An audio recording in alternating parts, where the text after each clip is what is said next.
കല്ലിന്റെ നിറം മനുഷ്യരുടെ പാപങ്ങൾ കൊണ്ട് ഇങ്ങനെ ആകുമെങ്കിൽ എന്തായിരിക്കും പാപങ്ങൾ കൊണ്ട് ഹൃദയത്തിന് സംഭവിക്കുക? നമ്മുടെ ഹൃദയങ്ങൾ എത്രമാത്രം മലീമസമായി പോകും തിന്മകൾ കൊണ്ട്.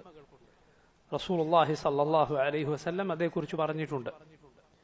ഒരടിമ ഒരു തിന്മ ചെയ്താൽ അവന്റെ ഹൃദയത്തിൽ ഒരു കറുത്ത പുള്ളി വീഴും.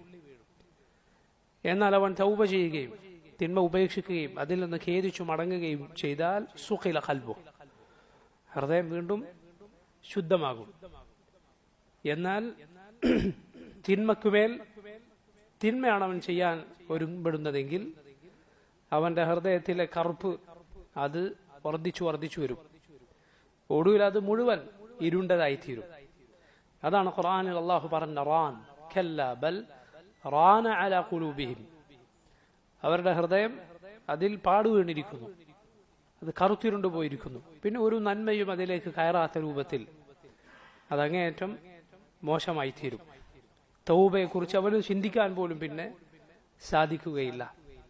ഇമാം ഇബ്നുൽ ഖയ്യിം റഹിമഹുല്ലാഹ് അദ്ദേഹം തന്നെ പറഞ്ഞത് കാണാൻ, അങ്ങനെ ചില ആളുകൾ ഒടുവിൽ ഏതവസ്ഥയിലെത്തും, വലൗ മാത നിസ്ഫുഹു ലമാ താബ ഇലല്ലാഹ്, അദ്ദേഹം പറഞ്ഞു അവൻ പകുതി ചത്താൽ പോലും അവൻ അള്ളാഹുലേക്ക് ഖേദിച്ചു മടങ്ങുകയില്ല.